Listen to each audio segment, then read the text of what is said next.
జై దివ్యాంగ్ జై దివ్యాంగ్ మిత్రులారా బాగున్నారా? నేను మీ జింకా డిఎస్ఎస్ ప్రధాన కార్యదర్శిని.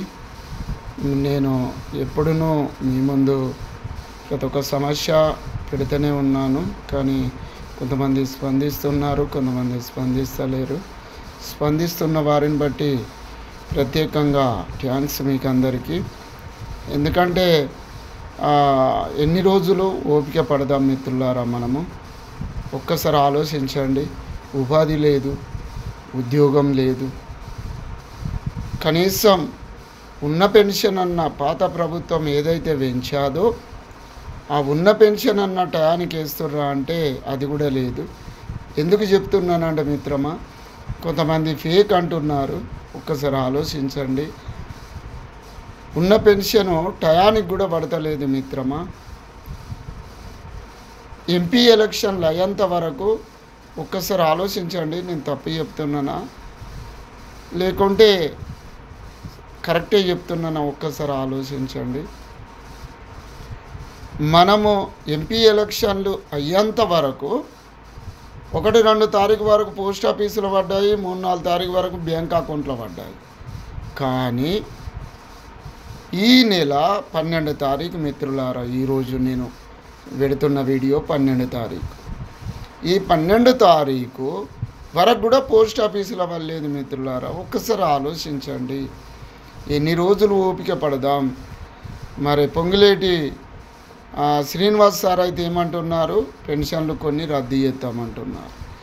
సార్ రద్దు చేయండి సార్, చాలా సంతోషం. మీరు వేటిని రద్దు చేస్తా అనుకుంటున్నారు వాటిని మీరు రద్దు చేయండి. కానీ ఉన్న పెన్షన్ మాత్రం టయానికి ఇచ్చి రద్దు చేయండి. ఉన్న పెన్షన్స్ టయానికి ఇచ్చి మీరు రద్దు చేస్తా అన్నయేవో వాటిని రద్దు చేయండి. కానీ ఉన్న పెన్షన్ టయానికి వేయకుండా రద్దు చేస్తాం ఆ పెన్షన్స్ అని పేపర్ స్టేట్మెంట్ ఇచ్చుకుంటూ కాలయాపన చేస్తున్నారు సార్. మీరు మాత్రం ఇలా చేయడము ఏమాత్రము నచ్చుతలేదు సార్.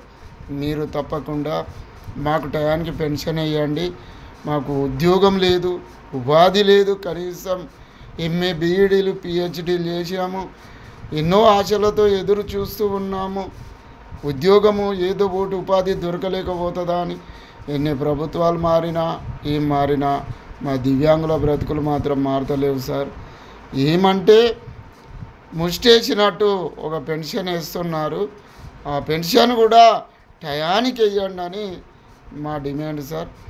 మీరు తప్పకుండా మా పెన్షన్ టయానికి వేయండి. మీరు అన్న టయానికి వేయండి. మీరు 1 నుండి 5 తారీఖు లోపల వేస్తాను అని అన్నారు. ఆ టయానికి వేయండి, అంతే చాలు సార్. ఓకేనా మిత్రులారా? ఒకసారి ఆలోచించండి.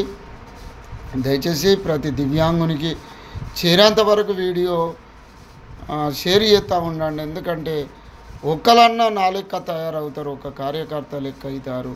ప్రతి ఒక్కరం ఏదో ఒక రోజు ముందుకు వెళ్తాము. ఏదో ఒక రోజు సోషల్ మీడియా ద్వారా ప్రతి ఒక్కరిని మోటివేషన్ చేయొచ్చు అన్న ఉద్దేశంతో చేస్తున్నాను. ప్రతి ఒక్కరికి తెలియజేయండి. ప్రతి ఒక్కరం ఏదో ఒకరోజు మన సమస్యలపై 5 లక్షల నుండి 6 లక్షలుగా ఉంటున్న మన దివ్యాంగులు మొత్తము ఓటు బ్యాంకు మొత్తం రోడ్డు మీదకి వచ్చే రోజు వస్తున్నది త్వరలో. ప్రభుత్వానికి బుద్ధి చెప్పే రోజు కూడా త్వరలో వస్తున్నది. దయచేసి మా జేవైఆర్ టీవీ తప్పకుండా సబ్స్క్రైబ్ చేయండి, లైక్ చేయండి, షేర్ చేయండి.